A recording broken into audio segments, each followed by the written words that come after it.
All right. Good Monday Live. morning. I know. Good Monday morning, everybody. You're listening to Author Talk with me, Amy, Russell, and Sandy is on with us today. And our lovely author guest is Val Collins. So, you guys, let's talk about the weekends. You guys know that's how we do things. And so, I had a crazy eventful weekend. I have some exciting news that I can't talk about yet, but I got to do an awesome interview that I can talk about later in April with some. It made my year, you guys. I was nervous as hell, and you guys know I don't really get nervous doing this stuff because we do it all the time. I was nervous as hell, but it was so much fun, so I can't wait to tell you guys all about it. But also on Saturday, David Bowles was up here in Navasota at the Navasota Public Library doing a talk about his book Comanche Trace, which actually goes through Navasota.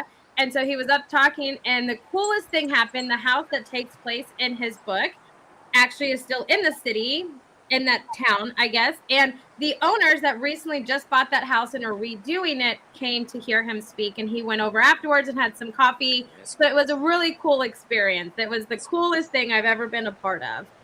That was very cool. Well, I have to send him a congratulations for that.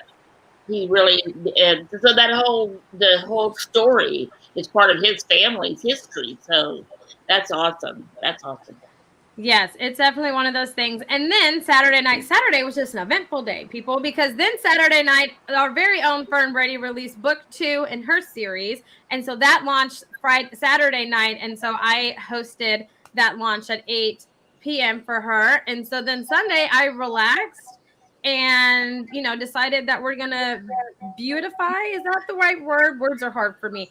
Beautify my backyard. So I've started getting quotes and stuff because, I'm home all the time. So we're just going to start remodeling. That's what I've decided on Poor Sunday. Josh.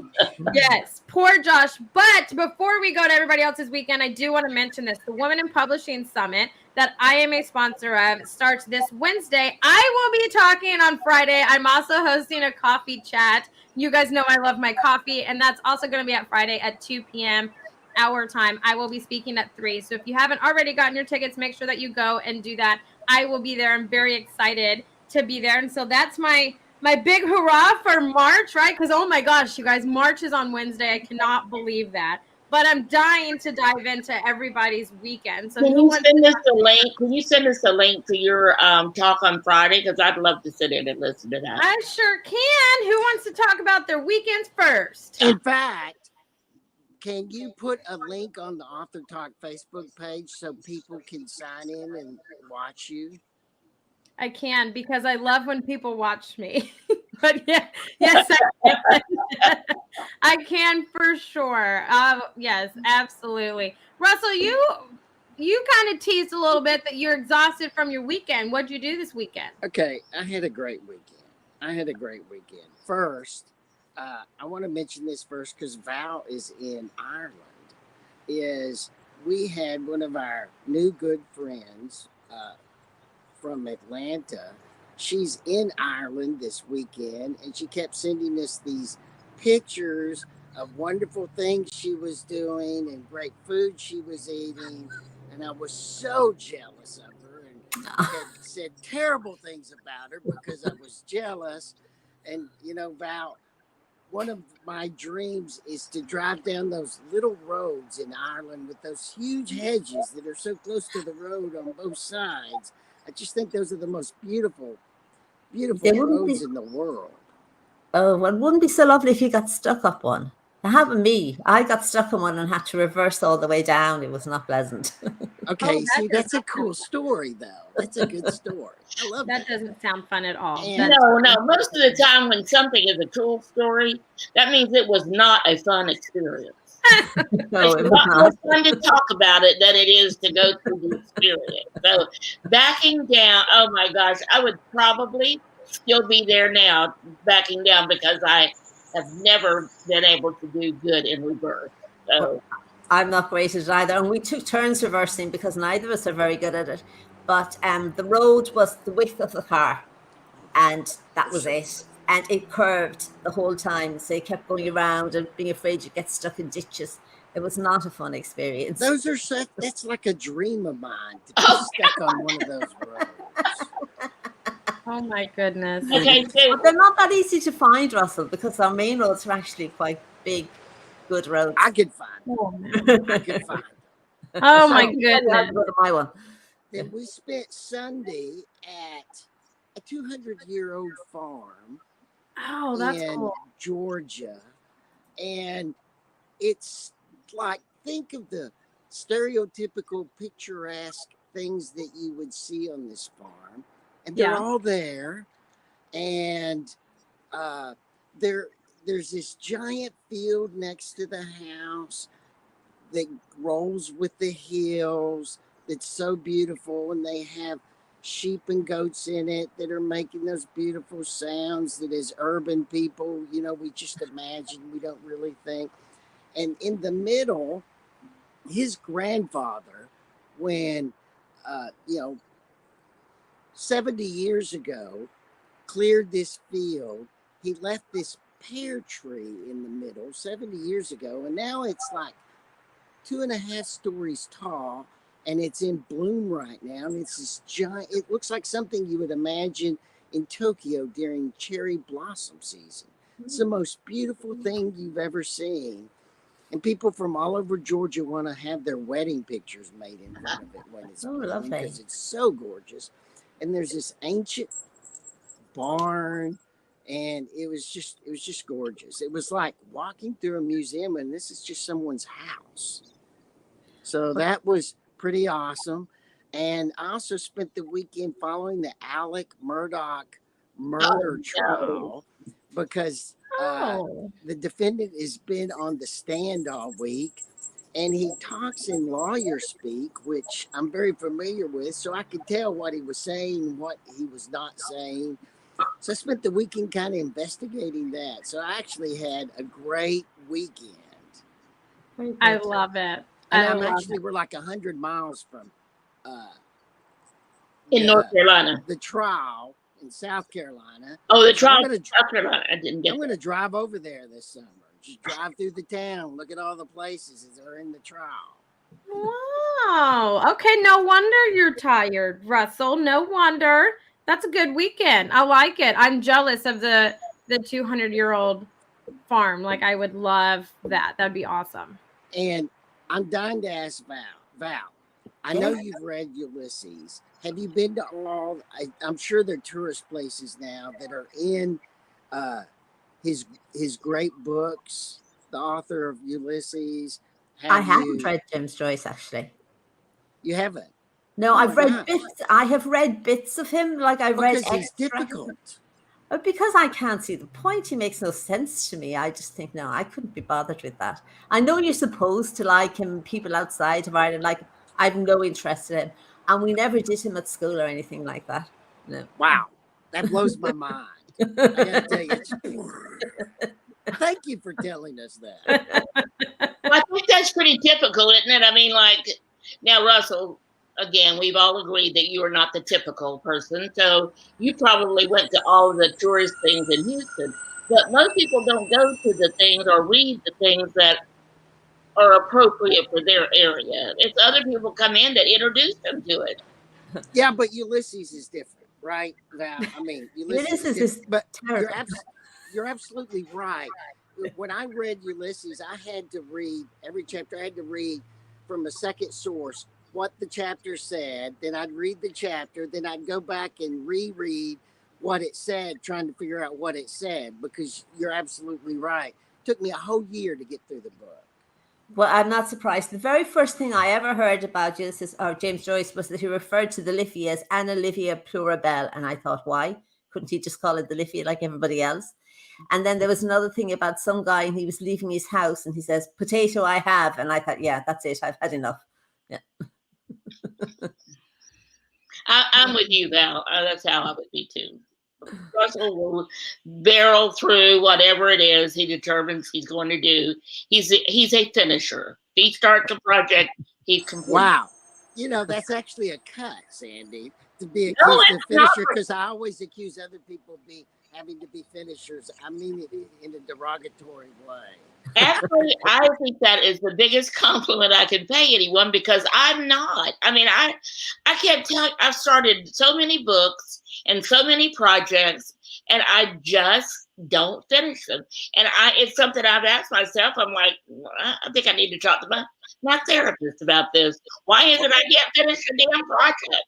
Man, You I'm have like way Russell. too many other things you need to talk to your therapist about. I'm like Russell, though. I'm like, I just call it a completionist. I can't start something, especially like a TV series or a movie, even if it's awful. I have to finish it. Like, I can't not finish it. It bothers me. Like, it will keep me up at night. I have to complete it, whether it's good or not. Like, I started, I have to do it, kind of thing. I've started so many weird. Netflix series that I have to go find them and see if did I finish them or not. I don't even know. I just keep starting a new one. No. Anyway, it really was a compliment, Russell. So I meant it that way, Russell. She really did. I did say for Val that you're a perfectionist. I saw that. So that's one. I was a perfectionist. I outgrew it. Yeah. Oh, good. Well, that's healthy. You're recovering. You're recovered perfectionist. I hope I can say that one day. A recovered incompleter, or whatever that's called. Anyway, I had a great weekend, but it was doing absolutely nothing other than we had breakfast yesterday and invited my kids over, and David loves cooking breakfast and they love coming over to eat breakfast with us. And that was pretty much the highlight of my weekend, because as most of you know, I was diagnosed last year with breast cancer, and it's gone. I'm completely cancer free. The only thing left for me is to do radiation for 6 weeks. And so I start that a week from today. And this weekend was just resting up to get ready for whatever that looks like. I have no clue what it's going to be like. So it's different for every person, they tell me. But I went earlier the week and was fitted for all of the, which I knew nothing about this, but they have to put a mask over you and all kind of things so that the radiation doesn't hit you anywhere other than, where they want it to hit you. And I have little tattoos all over my body or around my upper body as to where they're going to be doing it. So it's been a very climatic ending to this whole experience, which really has only been 6 months. So I consider that I'm very fortunate, and I do give thanks to God, because I really did trust him through this whole episode of my life. So anyway, I had a great weekend, and I can't wait to hear what do you do in Ireland for a weekend? Or do you have weekends in Ireland? Yeah, we have weekends. I feel I ought to come up with something marvelous, but I don't actually have anything. And even what you're saying, like, when you said you went to a 200-year-old farm, I mean, I don't think you could find a farm in Ireland that's newer than 200 years. That is so cool. Wow, that's a great job. I totally get it. Here it's a big deal. There it's like every farm. I mean, my mother came from a farming family, and like records in Ireland, my part of Ireland, they all got screwed up during the famine. So we can't really go further back than 1840. But I found something that was dated the 1770s, and people with the same name were living in that house in the 1770s. And I'm presuming they were there before that as well. So I spent most of the weekend on my computer. The only interesting thing I did all weekend was I went to Glendalough, which is a nice place, but it's a pre-Christian place. So you probably would be very impressed by that. It was a pre-Christian settlement. So they had St. Kevin or something, I don't know. And there's a church going back there to pre-Christian times. But it's very beautiful. It's got a lake. It's got a lot of mountains, well, kind of what we call mountains, which are basically hills. And I did see deer. So I was walking down a path, and I just noticed that there were deer to one side of me, which I'd almost missed. So I always like it when I see deer. Oh, wow. That is so beautiful. Last Thursday morning in the forest behind me, my dog woke me up at 5:30 in the morning to take her out. And I live on the side of a mountain in the forest, and the fog sets in the forest for a while. And I took my dog out into it, and there was a family of deer sleeping out off my patio that I started. And it was so beautiful, because they were like, why are you bothering us? Yeah. Well, that sounds beautiful. Yeah. Mm-hmm. Well, Russell, I know you like to mention it. I'm going to mention it today, but we are so grateful for everyone that is listening to us. So, Val, we have people that watch us. We are pretty animated. If you haven't realized, I talk a lot with my hands. So, we are pretty animated and fun to watch, but we have a lot more people that listen to us. So, we have been rated in the top 10 indie books podcast over on Good Pods. And so, we're super excited and humbled and just having a lot of fun. Russell's the one that started this, and me and Sandy just kind of came on board to have fun. So we're incredibly humbled by it and we appreciate it. So if you want to listen to us, because this episode will be up right after here, you can find us on Amazon Music, Spotify, Stitcher, Good Pods, Apple, Google, anywhere that you can find a podcast, you will find us. And we do have a new logo, new branding that you guys saw when I posted that we were going to be doing this video. So make sure you go and follow that one. But we have had so much fun. We're incredibly humbled. We love each and every one of you. So thank you guys so much. If you're not following us to see our kooky fun videos and our animated faces, because we control what comes out of our mouth, but not necessarily what our facial expressions are, make sure you go over to our Facebook group and like us or join it over there. All of us are open on social media. You're more than welcome. I think Russell controls his facial expressions. If anybody does, it's Russell. He does pretty good, that's for sure. But make sure you go over there. You can go to our YouTube channel as well. But we're just incredibly excited and humbled and grateful for all of you guys, and we love you guys so much. So with all of that being said, Sandy, let's get Val talking about her psychological thrillers. Val, I am it's so nice to meet you. I'm glad I got to be the one that's doing the interviews today because I'm a substitute. And so the person that would normally be talking to you is the one that had the book. Her second series came out Saturday that Amy was talking about. And Fern had something else she had to do today. So I got the opportunity to talk to you, which I'm glad because I love psychological thrillers. I love reading them. I love mysteries, period. And so the psychological ones, really, I do love those. So I know you, when I mentioned that you being a recovering perfectionist, it's because I did read your bio and it said on your website, and it said that you started reading at the age of 3, but you didn't start writing until later because life got in the way and all that. And you just couldn't write unless it was as good as those authors that you like to read. So tell a little bit more about your background and your story, and how did you choose psychological thrillers as your genre when you did start writing? Okay, well, that's what I decided when I was 10. So I started reading, as I said, I was like my mother taught me to read when I was 3. So when I used to start writing then. I wrote an awful lot of stories as a kid. But then when I was about 10, I realized that you were supposed to have dialogue in books.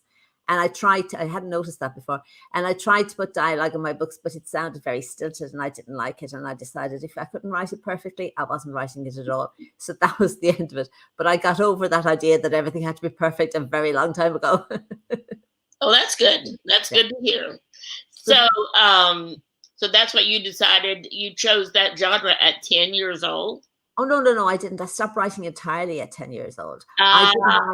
I didn't write again until I was an adult. And I didn't choose my genre. I just write thrillers. So I read thrillers. So I decided to write thrillers. It was other people told me it was a psychological thriller. I didn't have a clue. I didn't know anything about genres at all. Because I guess, Russell, that would be your genre as well. It's psychological thrillers, right? Right. But it's because I practiced law for 40 years and experienced many of them firsthand. Oh, that'd be very interesting. All right. Mm-hmm. My books are not like that. My books don't go into the law, or they don't go into what the police do in details or anything. They're more just an individual woman and how she manages to get tied up in various things and how she resolves them. So she has no help. She has no police helping her, although she is related to a policeman, but she has no police helping her, and she has no special equipment. For the most part, she doesn't have a gun because, it's Ireland and we don't have guns. So basically, she just has her wits, and that's all. Well, that's very interesting. And I didn't know that Ireland didn't have guns. We're in Texas, and so we do have guns in Texas. Excuse me.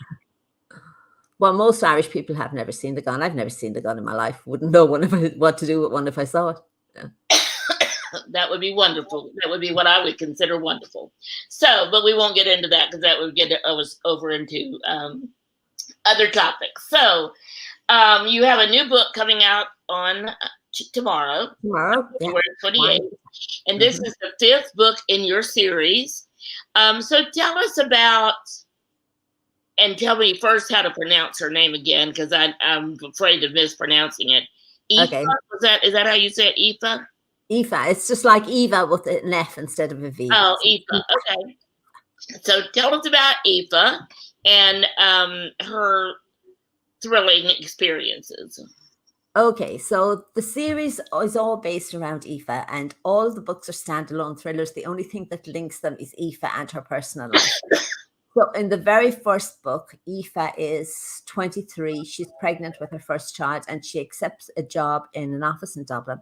And on her second day at work, she finds her boss hanging from the ceiling. Okay, so then she goes on maternity leave, and when she returns, the police have concluded the investigation and decided that her boss was murdered. And Eve always wanted to be a journalist. She trained as a journalist, but it's not easy to get into journalism in Ireland. So she gave up. But now that she has a baby and she wants to be in control of her schedule, she decides freelance journalism is where she wants to go. And she decides this is her opportunity because she's the unique perspective on this murder. She was the one who found the victim, and now she's working with people who've known the victims for years, so she thinks she'll talk to them and she'll find out what's going on with anybody without anybody realizing what she's up to. But of course people discover what she's up to and somebody tries to kill her. But then in the meantime, she thinks that she's really happily married, but then when people are trying to kill her, her husband doesn't seem in the least bit interested. So then she begins to wonder who she's married to. So that's the part of the series that keeps going, her personal relationships. That particular murder is solved at the end of that book. So then the second book starts off with Aoife's husband, Jason. His father disappeared when the kids were very, very young. He just walked out of the house one day, was never seen again. So 15 years later, his body is found. And the police suspect Aoife's mother-in-law, because obviously she's the most obvious suspect. So Aoife gets involved in that, trying to prove that her mother-in-law is innocent. So that's the second book, which is Only Lies Remain. I'm forgetting my book's names. So then in the third book, The Silent Speak, Aoife is a member of a book club, and two of the members of Aoife is in a book club, and two of the members of that book club were murdered. Their entire family were murdered, young kids and two parents. So Aoife gets involved in trying to resolve who the actual murder was. The police think that it was the father in the family who murdered his wife and kids and then killed himself. But his sister doesn't think so, and his sister talks Aoife into investigating. So that's the third book. So the fourth book is Where Loyalties Lie. And Where Loyalties Lie, 4 young people are going for a walk on the Cliffs of Moher. One falls off, and his 3 friends say it was an accident, but a stranger says that she saw one of his friends fling him off the edge of the cliff, right? So Aoife gets involved in investigating that. And then the very last one, the one that's out tomorrow, is about a young couple, Matt and Nicole. I'm forgetting their names. Matt and Nicole are on their honeymoon. They're lying on a beach in Italy, and Nicole falls asleep, and when she wakes up, Matt's disappeared and she never sees him again. Oh so my gosh. So then Aoife gets involved in trying to figure she's doing an article on missing people, and then in the middle of the article they discover that Matt's dead, so it turns into a murder investigation. Yeah. Well, my gosh, that does sound like one after another. They've all got a great story to them. So thanks for giving us the whole rundown on all 5 of the books. And you were telling me when we were talking before we went live that you plan to always write about Aoife. You have no end to your series at all, but you will be writing about other main characters or other protagonists. Is that right? It's more than I have no plan for the series at all. I never had a plan for the series. I never intended it to be a series. It just turned into one. And I'm not writing. I don't plan to write one next year. I plan to go on to a different series, but I don't have any plans that I will or won't come back to Aoife, but because it's her personal life, it could run until she dies. So there's no natural end date to the series. And I figure I'll come and go in and out of the series over the years. So do you have ideas yet for your other series? Oh yeah, I want to write about a time. I want to write a time traveling thriller. Ah, So okay. so I plan to write a story about a 18-year-old, maybe slightly older, haven't decided yet, who's in college, and she finds herself back in the early 1900s. So I'm more interested really at the moment of the effect it would have for you, a young girl now, to find herself living like women lived in 1900s, more than the actual more than the actual mystery. I haven't even decided what the murder or the story of that's going to be about yet. Are you familiar with any of the series that are going on Netflix or any of those? Because I just started watching one that I had seen advertised, and I had no idea it had time travel in it until I started watching it. But it's very interesting to see that woven into a series. So, so that was interesting. So, so do you have any thoughts about? I mean, I guess I'm asking, where next for your books as far as the promotions? Are you planning or thinking about approaching someone as a movie or a Netflix series or anything like that? I hadn't thought about approaching Netflix, but if Netflix want my books, they can certainly have them. They sound like it, yes. And the good thing is you got 5. So if every one of them could be a small series or longer, then you could have quite a long series. And I have seen that seems to be kind of the Netflix way of buying a whole series of books about an author, and then they make that into a series, a 2 or 3 season series. So it's very interesting way. And honestly, I wish I was just now starting. So Amy, I think we didn't have, when Amy and I started working together, 20 years ago or however long it was, they didn't have Netflix and all these things. And so there's so many possibilities now that I think I'm hoping that publicists get more tuned in to doing something like that, because it does seem to be a real opportunity for authors to be able to and everything you see on Netflix is based on the novel by blah blah blah, whoever the author is. So I'm putting a plug in for, and I'll, after I finish reading this one, then I'll give you some more feedback. But anyway, I think that would be a great thing to look at. And I've just been reading a series by that my granddaughter introduced me to, Colleen Hoover, and I had never heard of her. And so I saw that she's had a series of her books have been on Netflix already. So like, yay! Well, if anybody from Netflix is listening, you can have my books. You don't I even have to ask. know, Amy, wouldn't that be great if we had somebody from Netflix watching Author Talk and looking for some ideas? So, yay, I agree with you, Val. If anyone from Netflix is watching us, or it doesn't have to be Netflix, it can be any of the other series. So, the one I'm watching, the time travel, is not Netflix, it's somebody else. So, anyway. So you got your plans for future books. Now you have the plan to add Netflix or one of the other streaming series to your marketing. What else have you done to market the book?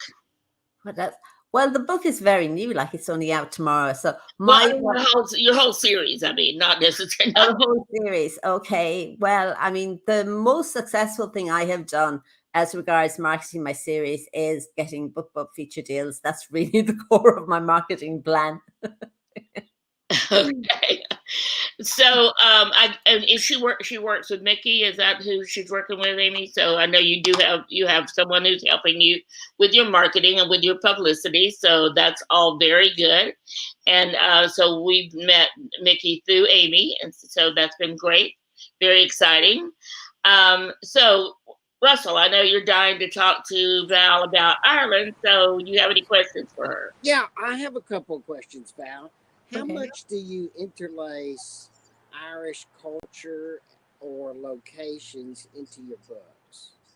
Well, my books are set in Ireland, so they just naturally have Ireland involved in them. I don't work in it. I do put Irish names in my books. So but I usually put them in as apart from Aoife, who is the main character, I usually put them in as minor characters, because I think if you come across too many names that you can't pronounce, it just gets, annoying. And at the beginning of the book, then I have a tape recording of me pronouncing the names, and I also spell them phonetically in case anybody's wondering how they're pronounced. But for the most part, that, as I said, is the main character, Aoife, and her mother's name is Grania. I never really thought of Grania as being a particularly Irish name, but perhaps you do. Yeah, I don't know. Yeah. Well, so you don't intentionally write about certain cultures in Ireland that you want to bring out? No, like when you say certain cultures, what do you mean exactly? Like when they eat and what they're eating, and or particular habits that might be particular to Ireland. For example, if you were to write a book about Houston, Texas, you might include things like guns that we talked about earlier, or about the huge giant rodeo that they have every year and how it possesses the entire town. See, it's a distinct subculture of the area, and that's what I'm referring to.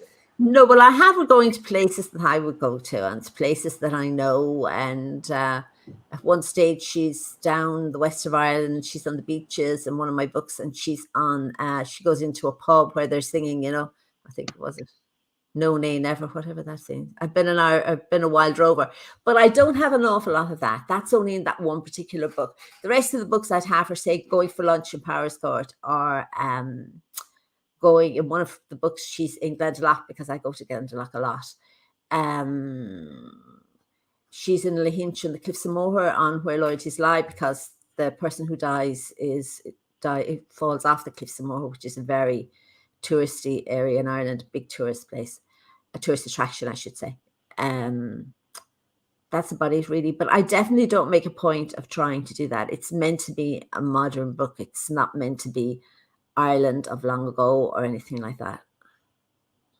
I think you do great on that, because I didn't even know you lived in Ireland until we started this interview. And well, when we got on a little bit early, and you said, I asked where you were, because I didn't know, or Russell, I guess you asked. I didn't know if you were in Canada or United States. Never dreamed that you lived in Ireland. So I think that's great, and I think you've done a great job.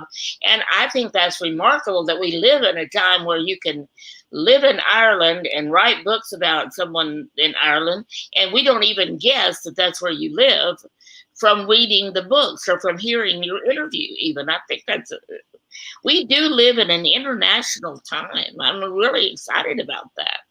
Well, that's true. Now, what about your publishing company? Do you have a publisher that's in, where's your publisher located? Well, I'm an indie publisher. Okay, so you are the publisher then of the book. So, well, that's exciting. Wow. So that's great. So you do a lot of different pieces of the whole publishing puzzle then. Yeah, too many. Too many, yeah, sometimes, that's for sure. And do you do audios?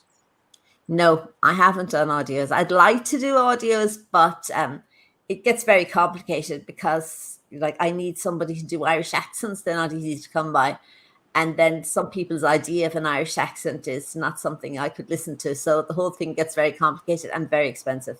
Have you thought about doing it yourself? That's what I was going to ask. What about you? Have a beautiful voice, and you have a beautiful but understanding accent. No, I would be terrible. I've done introductions to the book, and you have to be able to act a little bit. I just sound awful when I try to do it. So I was on the Global Girls Book Club, and I actually recorded parts of my book for them, and I put some parts of the things I posted on my Facebook page. But when it came to me reading the books, I thought, no way am I putting that on my Facebook page. I don't want people listening to me. I sound terrible. But you don't, though. So you do still have a little bit of that perfectionism in there, because you sound great. You really do. But I'm not acting now. Acting now. Well, I can't do voices and all that sort of thing when you're trying to do voices. I'm just not good at that. Okay. I think you would be, but we'll keep that opinion, and you just need to practice more or something. But I have to support I have to support Val about that, Sandy, too, because I've had several people suggest that I should read my books, but I can't imagine anyone wanting to listen to either my raspy voice or my West Texas twang. So And I certainly understand Val's position. I'm here for it, though. I would totally listen to your I feel the same way about you that I do about Val, that I think you're just underestimating what you could do, both of you. So I think I mean, what kind of other voice would you want from someone from West Texas? I don't know, but I think Val's voice is beautiful. But I actually understand exactly what she's saying about the actors, because it's like, how would I've actually thought about this. How would I make a convincing good woman's voice of some of my characters? Val, don't you think about that? How do you make some of the characters' voices that are in your head? Would you duplicate them? But you're the only one that knows what those voices sound like, because they're in your head, not our head. No, but I want them to sound right, and they wouldn't sound right coming from me.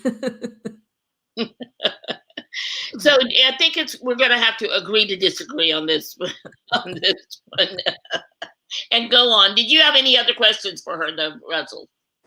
Well, yeah. What?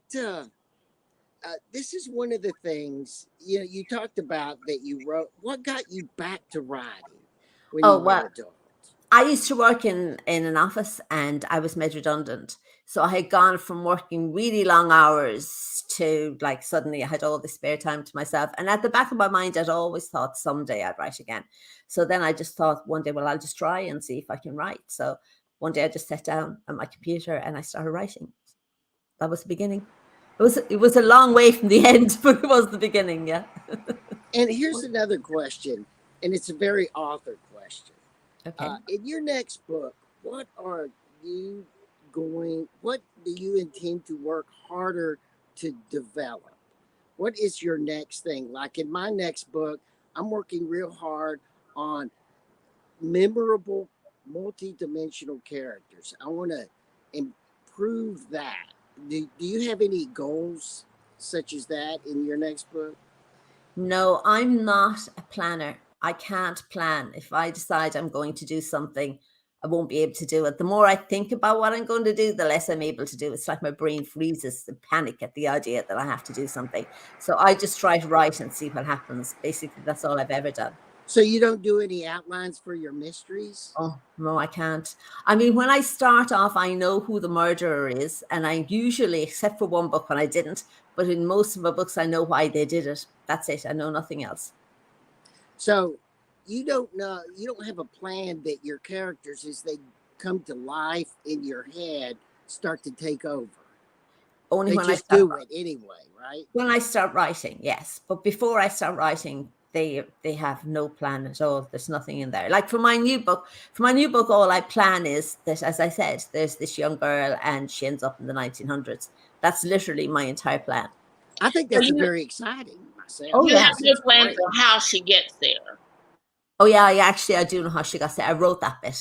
Okay. So you've already written the book, or already started it? No. I just one day I was actually on my holidays, and I had an hour when I got up too early, and I thought, okay, I'll write a page of my book. That's literally as far as I got. Well, that's great, though, because in this series I'm watching, she finds out by diving in this little pond on the property that all of a sudden she's back.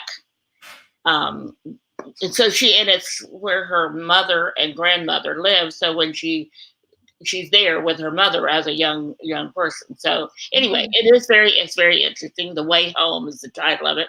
And so I can't wait to hear that yours is complete. And if you want someone to be a beta reader or anything like that, I would be happy to volunteer to do that.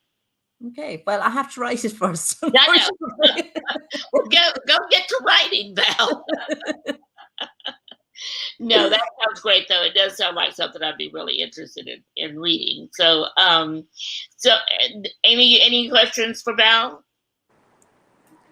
I don't have any questions for Val. I mean, you guys have been going back and forth. I'm a huge fan of psychological thrillers. With my, degree in psychology, I'm always so fascinated by it. And it's kind of one of those things for me, at least, when I read them, it's like, oh, this would never happen. But then it's like, but wait, someone thought enough to write it. It probably could happen. And it's, to me, one of the scariest genres because it is just one of those things that could really happen. I mean, you have like horror stories and stuff, and you're like, you can separate, but psychological thrillers to me are the most real scary genre. And it's the one that gets me every time. Like, I just am a sucker for those. So I think the one question that I do have is, when was that pivotal moment for you when you were like, this is the story that I want to write. It's just come to me. I'm going to sit down, I'm going to write it. And then it evolved into a psychological thriller. What was that pivotal moment for you? Well, when I started writing, actually, the first book I started writing was not a psychological thriller. It was a kind of a young people's book. It wasn't quite YA, it was a bit younger than YA. And halfway through that, it just occurred to me that, I had started writing that because I thought it would be easier to write. And about it isn't actually. And about 3/4 of the way through it, I just thought to myself, why am I doing this? I really want to write a thriller. So I started writing a thriller. So when I started writing it, I thought, well, I'd spent my entire working life in an office. So I was going to write about an office. So that's what I did. And it just took off from there. See, I lived through you guys because I'm not confident enough to take a leap of faith to let someone read something that I've written. Grammar's not my strong suit. Spelling is also hard for me, but the ideas that you guys come up with, even psychological thrillers, sci-fi, nonfiction, all of those, right? I think are so beautiful. And that's what we all love about this show is we get to meet amazing authors, their stories, but their reason and passion behind what they write and what genre they write in, how that all evolved, right? And so to me, that's the most beautiful thing. And I absolutely love that. That's why I love being a part of this show. But I know that we are coming up on time. And so I don't want to go over because my time Nazi will give me dirty looks. So, Russell, I'm going to kick it to you for last minute questions, comments, statements, anything like that before we wrap up this morning. Val, where can they find your book? Where can they buy it? What's your website? Okay, my website is valcollinsbooks.com. And on all social media, I'm at Val Collins Books. Right. Nice. And is that am I causing other feedback?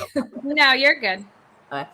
And my earlier books are on Amazon only because they're in, what do you call it? Kindle Unlimited. And my last 2 books are wide, so you can get them anywhere. You can get them on Amazon, Barnes & Noble, anywhere at all. Nice. Sandy, what about you? Last minute comments, questions, statements before we wrap up. So, Val, I think everybody, but except you, knows that I got into working with authors through my mother-in-law. My mother-in-law was a mystery writer and cozy mysteries, and she was from Ireland. Her family was from Ireland, and she actually went to Ireland to write one of her books and stayed in a little cottage that authors could rent for a very reasonable price and had her entourage over there. So when I first I left a corporate job I had to start my own company and start working with authors. And she was my very first client. And so I'm just so excited to meet somebody from Ireland, actually lives there and writes from there. So I just can't wait to read your books. My mother-in-law has since passed away. So, but she was the one. She is my why. She's the one reason that I've always wanted to work with authors and to do something to help people promote their books, because she never made it to be the author that she wanted to be, but she did publish, did write and publish, I think 6 books, and then started doing cookbook series, and I helped her with that. But anyway, I just wanted to say thank you for being here. Thank you for the books that you've written that I can't wait to read, and I'm looking forward to it.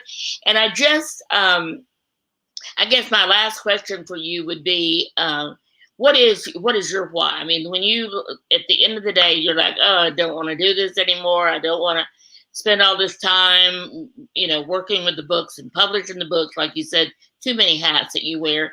So what is it that keeps you going? Some days I ask myself that. Yourself. I just find that if I don't write for a little while, then I miss it. And I think, oh yeah, I really want to start writing again. So that's just why I do it. Very good. Very good. That's great. You just can't I not. love it. Well, I suppose I could try, but I haven't tried. But I do find that when I don't do it, I do miss it. And I'd rather do it than not. No, I love that. That's a great answer. I feel like most writers are like that. They feel like a part of themselves is missing when they're not writing.